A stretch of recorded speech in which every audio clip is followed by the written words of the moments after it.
Nah, jadi saudaraku rahimakumullah, kalau kita ikuti isu kemanusiaan, seringkali yang muncul adalah rasa sedih berkepanjangan. Seringkali yang muncul dalam diri kita adalah rasa tidak berdaya. Ya. Karena ya itu tadi, kita lihatnya cuma berita-berita yang nggak tahan, kita lama-lama kita ya sudahlah, tinggalkan saja, nggak usah dipusingkan lah diri kita dengan itu. Nggak pakai begitu pun beras sudah naik terus harganya di sini. Kan begitu Pak, sebagian besar kita. Makanya tadi saudara kita, saudara Anwar dari Asa Charity bilang, sayang sekali ya, sementara mereka terus masih saja sulit, sementara kita juga ya begini-begini aja gitu, rezeki kita mungkin bertambah tapi mungkin juga sama-sama saja, tapi kemudian kita nggak peduli sama mereka. Alangkah sayangnya, di mana letak kepedulian kita? Ya, makanya saya katakan sesungguhnya isu kemanusiaan ini penting, Pak. Tetapi sayang kalau kita hanya mengikuti isu kemanusiaan, karena bisa-bisa timbul rasa tidak berdaya dan akhirnya nggak peduli. Nah, tapi di antara manfaat isu kemanusiaan apa? Muncul kesadaran bahwasanya bangsa Yahudi itu ternyata memang bangsa yang layak digelari Allah Ta'ala al-maghdubi alaihim. Ingat di mana kita baca kalimat al-maghdubi alaihim? Di mana, Pak? Dalam surat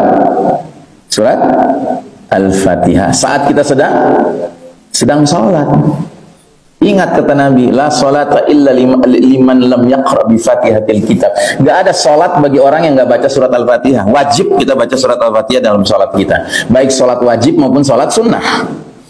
Nah, di dalam surat Al-Fatihah cuma ada satu ayat yang isinya doa seorang hamba kepada Rabbnya. Apa itu? Ihdinas siratal mustaqim. Tunjuki kami jalan yang lurus. Jalan yang mana itu? Siratal ladzina an'amta alaihim. Jalannya orang-orang yang mendapat nikmat karena telah menempuhnya. Siapa mereka?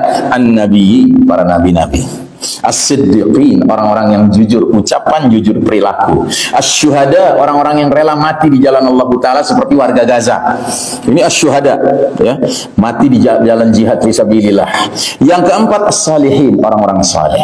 Itu kan permintaan kita dalam sholat kita ya Pak, ketika baca surat Al-Fatihah. Tapi bukan hanya itu permintaan kita. Kita juga meminta kepada Allah, ghairil maghdubi alaihim. Ya Allah, jangan masukkan kami ke dalam kelompok orang-orang yang Engkau murkai. Pertanyaan, siapa sih al-maghdubi alaihim, yang dimurkai Allah Ta'ala? Seorang sahabat bertanya kepada Nabi, ya Rasulullah, man humul maghdubi alaihim? Siapa sih yang dimaksudkan Allah dalam surat Al-Fatihah?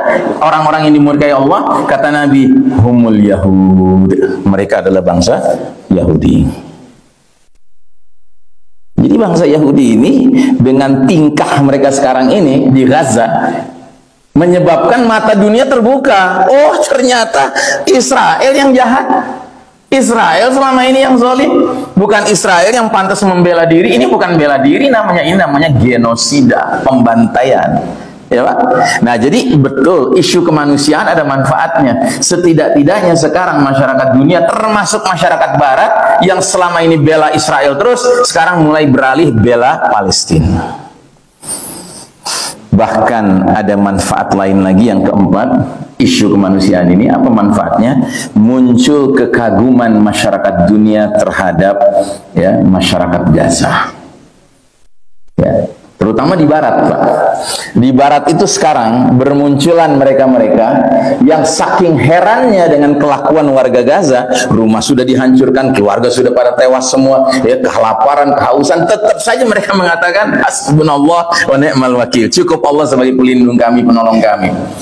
Mereka heran melihat ada video seorang bapak-bapak usia 50-an tahun berdiri di atas reruntuhan rumahnya, cerita kalau istrinya sudah syahid, anaknya sudah syahid, keluarganya sudah syahid. Terus bapak punya apa sekarang? Saya punya Allah. Itu bingung mereka, Pak.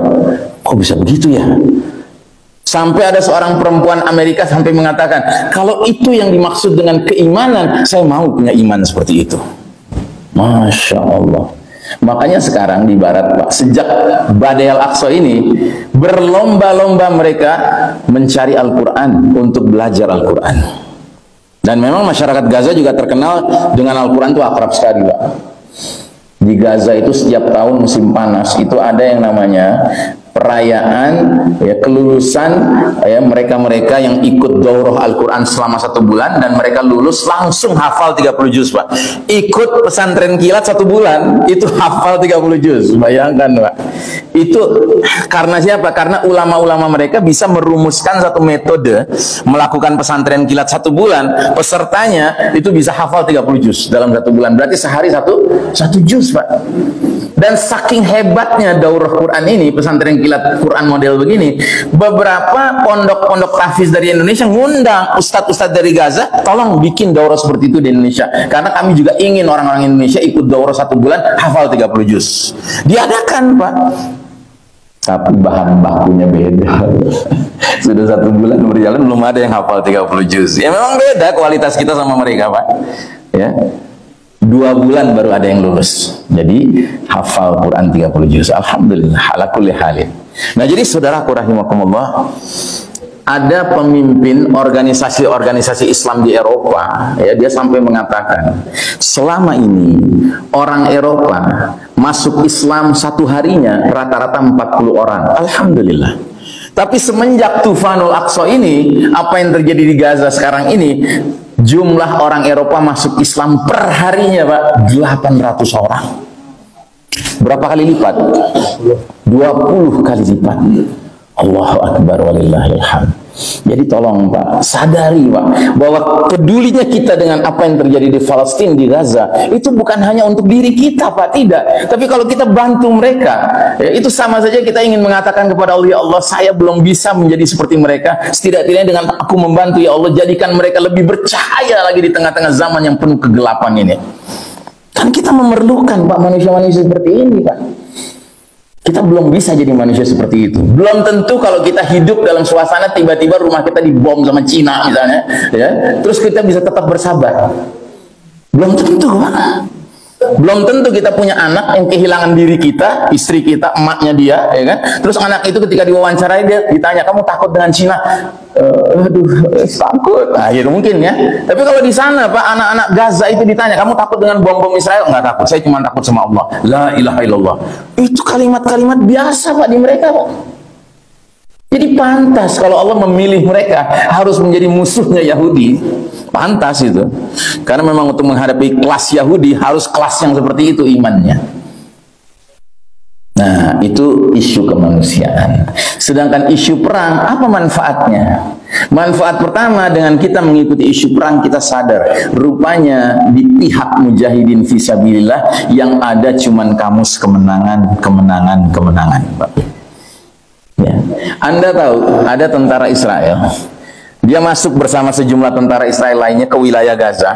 Tiba-tiba muncul ini pasukan mujahidin dari lubang-lubang Pak, lubang-lubang tanah, menyergap mereka, tewas semuanya kecuali 1 orang. 1 orang ini lari terbirit-birit, ya kan, diwawancarai, ditanya, apa yang terjadi? Kami menghadapi hantu katanya. Kami perang menghadapi hantu. Nggak jelas mereka dari mana munculnya, nggak jelas pula hilangnya kemana mereka. Gitu. Itu dahsyatnya mujahidin Pak. Ya. Dan ini kenapa bisa begini? Karena ini nasrun min indillah, pertolongan dari Allah. Bukan semata-mata karena kehebatan mujahidin, bukan Pak. Memang Allah memberikan pertolongan. Dan kita bersyukur kalau ini semua terjadi dan menyebabkan banyak orang di barat sekarang bertaubat Pak, masuk Islam. Karena ingat, masuk Islamnya masyarakat dunia ini yang tadinya kafir, itu bagian dari kemenangan. Pak, jangan lupa ya Pak, kita dari kecil sudah hafal surahnya Pak, di juz amma kan, idza jaa nasrullahi wal fath, bila mana pertolongan dan kemenangan dari Allah sudah tiba, wa ra'aitan nas yadkhuluna fi dinillahi afwaja, lalu kamu menyaksikan manusia berbondong-bondong memeluk agama Allah, Islam ini, fasabbih bihamdi rabbika wastaghfir innahu kana tawwaba, maka sucikanlah Allah, pujilah Allah, dan mohon ampunlah pada Allah, sesungguhnya Allah itu maha menerima taubat. Ini yang terjadi sekarang Pak. Terus yang kedua, isu perang ini menyadarkan kita bahwa IDF itu singkatan dari Israel Defense Force, ya, angkatan bersenjata Israel. Itu kalah terus, Pak. Nggak ada cerita menang, Pak. Anda tahu sekarang ini banyak tentara-tentara cadangan Israel yang mumpung belum disuruh pergi ke Gaza pada meninggalkan Israel sekarang. Mereka takut, Pak. Kalau sudah ditugaskan harus perang ke Gaza, Pak. Waduh, ketakutan mereka. Bahkan sekarang banyak tentara-tentara Israel yang jadi ODGJ, Pak. Orang dengan gangguan jiwa. Iya. Makanya ada yang sampai menjadikan gurauan, Pak. IDF ini bukan Israel Defense Force, bukan. Israel Diapers Force. Diapers itu pampers. Jadi rupanya dari seluruh angkatan bersenjata di seluruh dunia ini cuma satu negara yang angkatan bersenjatanya di bagian celananya ada diapers, ada pampersnya, Pak. Siapa itu? Israel. Karena tentara Israel itu sering kalau sudah menghadapi mujahidin sampai takutnya itu terkencing-kencing. Maaf ya, maaf. Itu realita. Jadi Masya Allah, ya. Nah, kemudian yang ketiga, kita pun jadi sadar, oh ternyata pertolongan Allah itu bersama para mujahidin. Itu nyata, Pak. Ya. Lalu yang keempat, ruhul jihad umat Islam sedunia tentu bangkit sekarang. Dan ini jelas ditakuti sama musuh-musuh Allah. Makanya mereka bikin upaya memisah-misahkan antara negeri dengan negeri muslim satu dengan lainnya. Dan sekarang ini ada kalimat yang terkenal di social media di barat, ya. Kalimatnya begini bunyinya. Most people of the world stand with Palestine. Kebanyakan rakyat dunia berpihak ke Palestina. Most governments of the world stand with Israel. Kebanyakan pemerintahan dunia berpihak kepada Israel. Dan pemerintahan di sini tanpa kecuali, Pak. Termasuk, maaf, pemerintahan negara-negara Arab, pemerintahan negara-negara Muslim. Apa buktinya? Buktinya sederhana. Begitu Israel teriak-teriak bahwa dirinya dizolimi sama mujahidin, ya kan, tanggal 7 Oktober, langsung Amerika kirim senjata. Inggris kirim senjata, Prancis kirim senjata, kirim pasukan, Pak. Adakah negara muslim manapun yang ngirim senjata ke Palestina? Adakah yang ngirim pasukan? Nggak ada. Emang kita bisa ngirim diri kita sendiri? Kan nggak bisa. Kalau pemerintahan nggak setuju kan nggak bisa, kan kita berangkat, kan? Inilah realitas pahit kita hari ini, Pak. Ya, ini semakin menunjukkan kepada kita bahwa kita ini sebenarnya sekarang bukan dipimpin sama orang-orang yang berpegang teguh pada Quran dan Sunnah, tapi kita sedang dipimpin sama Yahudi sekarang ini. Mau itu diakui atau tidak, mau itu Yahudi terang-terangan maupun Yahudi pesek. Gitu. Tapi yang pasti dia mentalnya sudah mental tunduk patuh berserah diri kepada Yahudi dan sekutu-sekutunya, Amerika, Inggris, Prancis. Dan ini semua gara-gara apa? Kepentingan nasional lebih utama daripada kepentingan Islam. Iya kan? Kepentingan nasional kan yang menghalangi. Itu. Kalau kepentingan Islam itu number one, nomor satu, oh semua rintangan disingkirkan. Nah, jadi saudaraku rahimakumullah, perilaku warga Gaza membuat masyarakat barat tertarik mempelajari Islam. Sekarang sedang terjadi hujan hidayah di sebagian besar masyarakat barat. Ya, sampai-sampai tadi saya udah kutip kata-kata seorang perempuan, dia bilang, all I know is that I want to have that type of faith. Yang saya tahu bahwa saya ingin punya keimanan seperti orang-orang Gaza itu. Masya Allah, ya, saking mereka itu kagum. Kok bisa ya, anaknya sudah tewas, keluarganya sudah tewas, rumahnya sudah hancur, kelaparan. Tapi kalau ditanya cuma ngomongnya Allah hasbunallah wa ni'mal wakil. Anda tahu ada seorang selebritis perempuan Amerika, dia masuk Islam. Ditanya, kenapa kamu masuk Islam? Saya nonton video seorang ibu di Gaza menggendong anaknya yang sudah dikafani, ya, mati karena bomnya Israel. Lalu ibu ini bilang begini, ya Allah, Rabbku, aku serahkan anakku kepada Engkau. Saya seorang ibu, saya tahu perasaannya kehilangan anak. Saya tidak bisa membayangkan kalau anak saya hilang. Bisakah saya mengucapkan kata-kata itu? Akibat itu saya penasaran apa yang menyebabkan wanita itu bisa ngomong demikian. Akhirnya saya belajar Quran dan akhirnya saya masuk Islam. Masya Allah, Pak. Ya. Jadi sia-sia tidak yang terjadi di Gaza sekarang? Sia-sia tidak? Tidak sia-sia. Jadi kalau ada orang bilang, ini nih gara-gara mujahidin nih, akibatnya Israel membombardir Gaza, mestinya solusinya apa? Hijrah, tinggalkan itu. Maaf, nggak ada itu. Ingat, Allah Ta'ala sampai mengatakan di akhir surat Ali Imran apa? Ya ayyuhalladzina amanu sabiru wasabiru warabitu wattaqullaha la'allakum tuflihun. Artinya, hai orang-orang beriman, sabarlah kalian, lipat gandakan kesabaran kalian, dan ribatlah kalian. Ribat itu artinya berjaga-jaga di negeri kalian. Jangan tinggalkan negeri kalian, ya, dan bertakwalah kalian kepada Allah. Niscaya kalian akan meraih kemenangan. Ini yang sedang dikerjakan sama rakyat Gaza yang sekalipun nggak punya senjata, tapi mereka mengatakan diri kami inilah bayarannya untuk menjaga Masjidil Aqsa. Kita berhutang budi sama mereka, Pak. Saudara sekalian rahimakumullah. Selanjutnya kita lihat. Ini tadi hadisnya sudah saya bacakan bagian akhirnya, tapi lengkapnya sebenarnya ini setelah Nabi bangun dari sebuah tidur, Nabi bermimpi dalam tidurnya. Kata Nabi, sesungguhnya aku lihat bermimpi dalam tidurku, seakan-akan tonggak Alkitab Al-Quran telah tercabut dari bawah bantalku.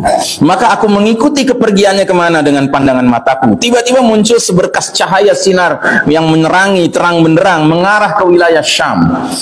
Ketahuilah wahai umat Islam, sesungguhnya iman di masa terjadi banyak fitnah itu adanya di Syam. Nah, sekarang kita dikasih tahu sama Allah. Mau tahu iman yang kayak apa yang benar di mata Allah Ta'ala? Itulah imannya orang-orang Syam. Itulah iman yang sebenarnya. Ya, bukan iman namanya kalau diserang sama musuh lalu berpikirannya, udah lari aja deh. Ya, bukan iman namanya. Tapi iman itu adalah bertahan. Nah, karenanya ada satu ayat juga yang sangat penting yang sekarang sudah dikunyah-kunyah sama rakyat Gaza dan ditunjukkan bagaimana mereka iman pada ayat ini. Allah berfirman, "Wala tahinu fi ibtigha'il qaum in takunu ta'lamuna fa innahum ya'lamuna kama ta'lamun wa tarjuna minallahi ma la yarjun wa kana Allahu aliman hakima." Artinya, dan janganlah kalian berhati lemah dalam mengejar musuh kalian.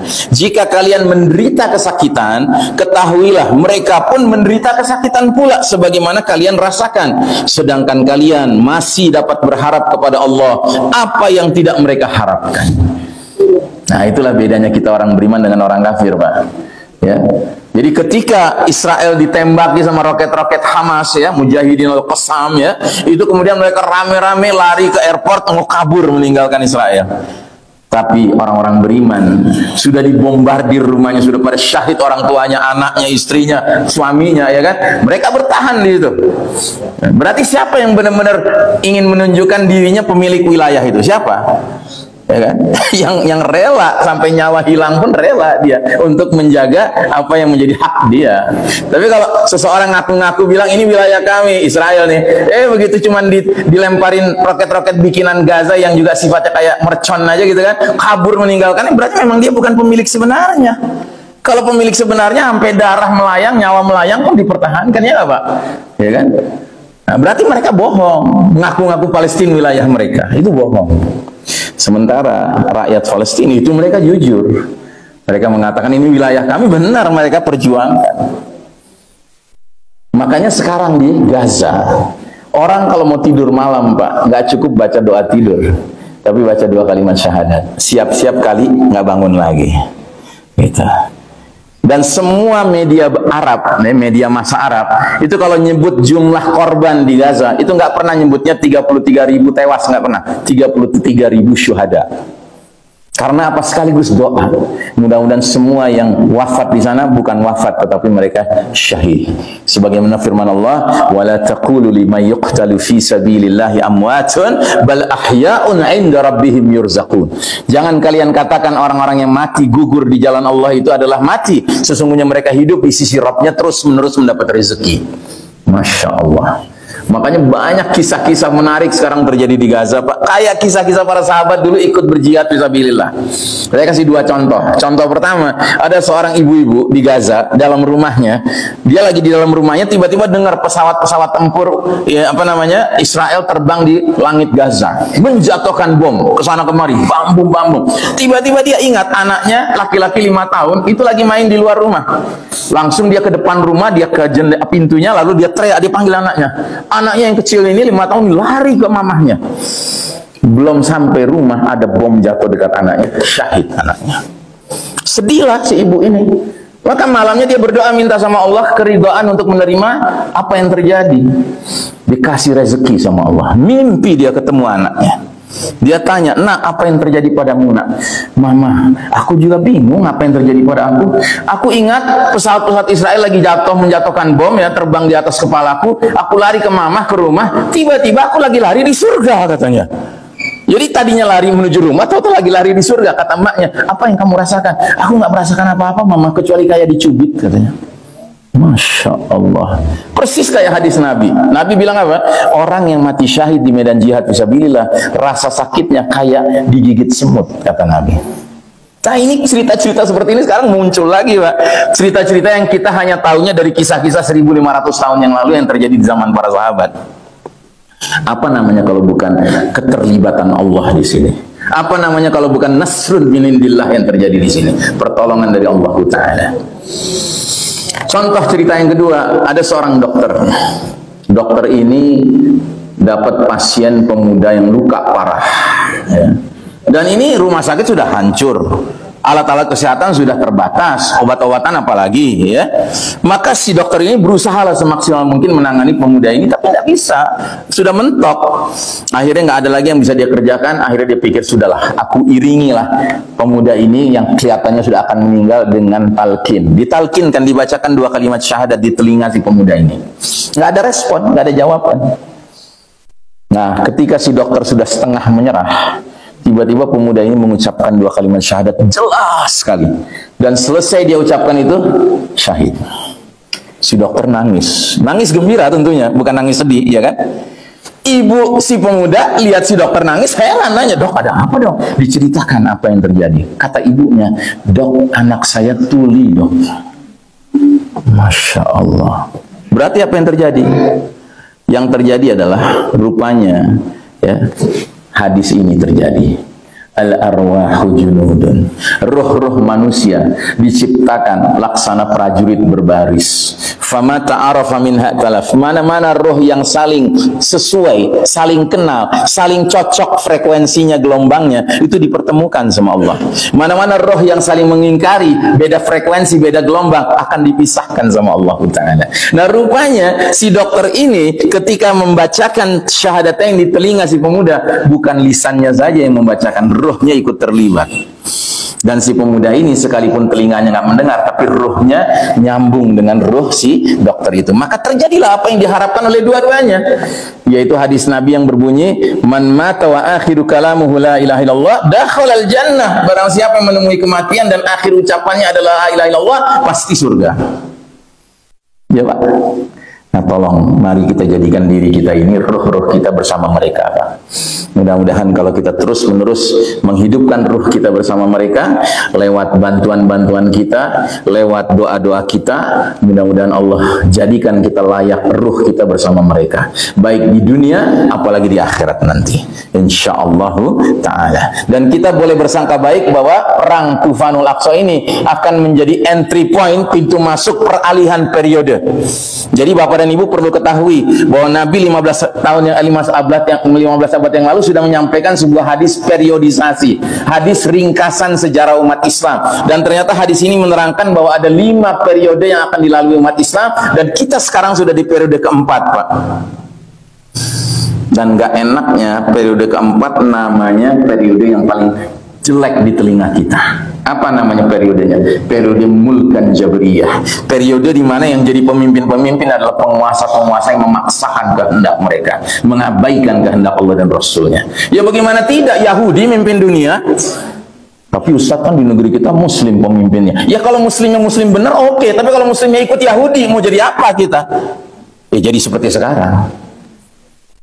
Maka saudaraku rahimakumullah, alhamdulillah Nabi bilang setelah periode keempat ini bukan berakhir, bukan tiba-tiba kiamat, tidak. Kata Nabi ada periode kelima. Periode kelima itu apa? Tegaknya kembali sistem Islam yang namanya khilafatun ala minhajin nubuwah. Tsumma sakata. Kemudian baru Nabi diam. Nabi diam menandakan berakhirnya umur umat Islam. Gak lama setelah itu baru kiamat. Tapi tidak mungkin kiamat terjadi sebelum Allah buktikan kebenaran janjinya, liyuzhirahu ala dini kullih. Dialah Allah yang mengutus Rasulnya Muhammad SAW membawa petunjuk petunjuk Al-Quran dan agama yang benar al-Islam untuk dimenangkan atas semua agama lainnya, sekalipun kaum musyrikin tidak menyukai. Percayalah Pak, ya, boleh jadi peristiwa Tufanul Aqsa ini adalah awal mula kita beralih dari babak keempat, periode yang paling jelek sekarang ini, menuju babak kelima, kejayaan kita kembali, insyaallah ta'ala. Makanya pantas bila mana salah seorang pimpinan Hamas, ya, di di Lebanon itu sampai mengeluarkan pernyataan ini, hai kaum muslimin sedunia, bersabarlah, insya Allah mujahidin Palestina tidak lama lagi akan membebaskan Baitul Maqdis, Yerusalem, sebagai ibu kota. Tapi bukan ibu kota negara Palestina merdeka, tapi ibu kota khilafah ala minhajin nubuwah. Masya Allah. Jadi dia sudah jauh sekali pemikirannya. Bukan hanya mau memerdekakan sejengkal bumi yang namanya Palestina, tapi mau memerdekakan Masjidil Aqsa, yang berarti memerdekakan ya umat Islam sedunia dari cengkraman Yahudi. Saudaraku rahimakumullah, pantas kita akhiri bahasan kita pagi hari ini dengan mengutip slogan mujahidin pejuang Islam di Palestina. Slogan mereka 5 Pak. Kalau kita hafalkan 5 ini, kita kunyah-kunyah, lalu kita berusaha memperjuangkannya, mudah-mudahan dunia ini berubah segera. Apa slogan mereka? Yang pertama, Allahu ghayatuna, Allah tujuan hidup kami. Ar-Rasulu qudwatuna, Rasul panglima kami, pemimpin kami, teladan kami. Al-Quran dusturuna, Quran itu konstitusi kami, undang-undang dasar kami. Kan aneh Pak, masa kita punya sebuah kitab yang datang dari pemilik jagat raya ini, lalu kita ragu dijadikan konstitusi, kita lebih percaya konstitusi bikinan manusia. Kan aneh Pak, ya. Terus yang keempat, apa slogan mereka? Al-jihadu sabiluna, ya, jihad di jalan Allah itulah jalan hidup kami. Lalu yang terakhir, al-mautu fi sabilillah asma amanina, mati di jalan Allah itulah cita-cita tertinggi kami.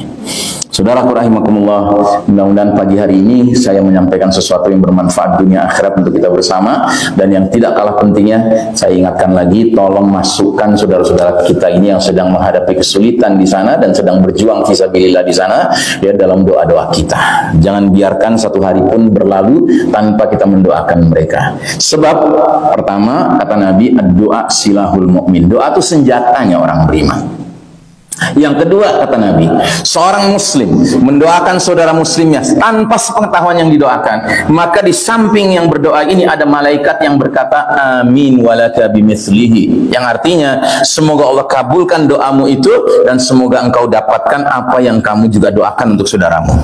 Jadi kita mendoakan mereka sabar Pak, sama saja mendoakan kita sabar. Kita mendoakan mujahidin di sana ditolong Allah, diberi kemenangan, sama saja kita mendoakan calon-calon mujahidin yang boleh jadi akan tumbuh di negeri ini, karena sebentar lagi ada jihad di sini. Boleh jadi ya, kita tidak ingin menakut-nakuti, tapi mana kita tahu Pak, namanya fitnah makin hebat kan hari ini. Kita. Baik, saya cukupkan sampai di sini ya. Mudah-mudahan apa yang kami sampaikan bermanfaat, sekali lagi dunia akhirat. Mudah-mudahan apa yang kami sampaikan tidak membuat Bapak Ibu makan nggak kenyang, tidur nggak nyenyak, tapi semakin bergairah ya untuk menjemput ya kejayaan Islam di babak kelima nanti, dan tidak malah sebaliknya ikut mengawetkan terpeliharanya babak keempat yang penuh kezaliman ini.